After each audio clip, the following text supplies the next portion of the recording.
ත්‍රිපිටකයේ සූත්‍ර හොයන්න ඕනේ සිංහලෙන්ද පාලියෙන්ද? සිංහලෙන් හොයන්න.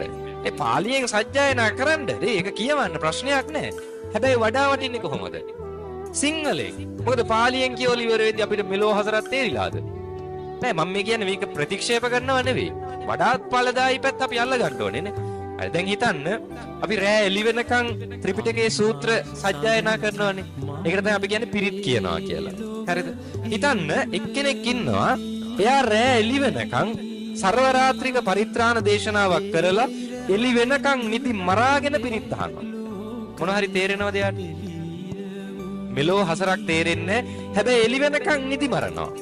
නිදි මරාගෙන අහලා අවසානයේදී පිරිත ඉවරෙච්ච ගමන් සාදු කියනවා. නේ? පිරිතක් ඉවර වෙනකොට සාදු කියනවා. සාදු කිව්වේ මොකටද කියලාවත් දන්නේ නැහැ. නේ ඔහේ සාදු කියනවා. නේ බලන්න අර පිරිතට අපි කරේ වඳින එක. ආමිෂයක් කරා අර ධර්මයක්. එතෙන්ටත් වැන්දා. හැබැයි ඒක තියෙන්නේ ආමිෂයටද ප්‍රතිපත්තියටද? ප්‍රතිපත්තියටනේ. අපි කරන්නේ එළි වෙනකම් පිරිත අහලා අවසානයේදී මොකෝ කරන්නේ? නිදි මරගාතෙන් නැගිටලා ගිහිල්ලා ගෙදර ඉන්න අයත් ඇහැරෝගෙන ගිහිල්ලා නේ මණ්ඩපේ ඉස්සරහට ගිහිල්ලා අත් එක දික් කළ පිරිත් පැණ්ඩි උත් අරගෙන අවකත් මූණේ ගාගෙන බෝතලෙකුත් දෙනවා. හැමතුරනේ ගෙදර අය ආවේ නැහැ. ඒක අදාළ නැහැ. ගෙදර අයට බෝතලෙට දාලා දෙන්න ආශිර්වාදයේ ගෙදර ගිහින් දෙන්න.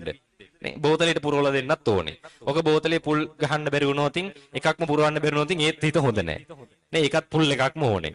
හරි පිරිත් පැණ්ඩික ඊට පස්සේ බෝතලෙට දාලා දුන්නම අත දික් කරනවා. හැමදෙර එකක් මදි පහක් තියලා ගැට ගහන්න ආශිර්වාද වැඩියෙන් ගන්න. නේ මරු වැඩ තියෙන්නේ අපේ අයගේ. හරි. හැමදෙර එකක් නම් මදි එකෙන් බෑ. මේක එකෙන් හරි මේ හින්නි කිතර නූලකින් මොකද්ද කරන්න පුළුවන්? පහක් තියලා ගැට ගහන්න ආශිර්වාද වැඩියෙන් ගන්න. එහෙම මේ පිරිත් නූල් වැඩියෙන් ගැට ගහපු පළියට ධර්මික වෙනවා නම් නේ අපි දැනට වැඩිම පිරිත් නූල් ගැට ගහපු මිනිහට හොරා කියන්න විදිහක් නෑ. එහෙම වෙනවා නම් හරි මට තියාගන්න මේක මේ පිරිත් නූලකට ගහපු පළියට බෞද්ධ වෙනවද? එහෙම වෙන්නේ නැහැ නේ.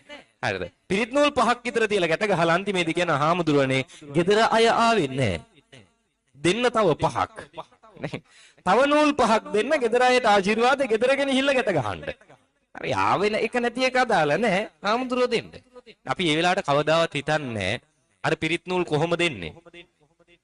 අර නූල් බෝලෙන් අර හාමුදුරුවරුම තමයි අතින් කඩන්නේ නේ. ඔය ගොඩාක් ස්වාමීන් වහන්සේලාගේ බලන්න මෙන්න මේ ඇඟිලි දෙකේ මෙතන පාරවල් දෙකක් තියෙනවා. හරිද? මේ තියෙන්නේ මොකද්ද හේතුව?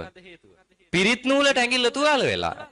අපි කවදාවත් ඒක හිතන්නේ එක පිරිත් නූල ගානේ අර ස්වාමීන් වහන්සේලා අතින් මේක කඩන්නේ කොච්චර අමාරුයිද හිතන්නේ. ගිහිලා දික් කරනවා පහක් ගැට ගහන්න. නේ? හරිද? තව පහක් අරගෙනත් යනවා. හරිද? කිසිම අපි බලන්නේ මං කියන්නේ සංවේදී වෙන්න ඕනේ තැන් නේ. හරිද? ඊට පස්සේ අවසානයේදී ඔච්චරයි. හරි. හිතන්න ඕනේ ඒ කෙනාට ලැබිච්ච ආශිර්වාදය.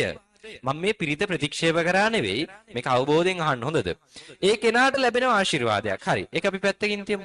තව මිනිස්සෙක් ඉන්නවා එයා රෑ එළි වෙනකම් පිරිත් කියන්නේ නැහැ. හරි එළි වෙනකම් දේවල් කරන්නේ එයා රෑ පැයක් අරගෙන හිතමු රෑ 7 ඉඳන් 8 වෙනකම්. පැයක් අරගෙන කරණීය මෙත්ත සූත්‍රයේ අර්ථය විතරක් සාකච්ඡා කරලා ඒ අර්ථය ජීවිතයට එකතු කර ගන්නවා.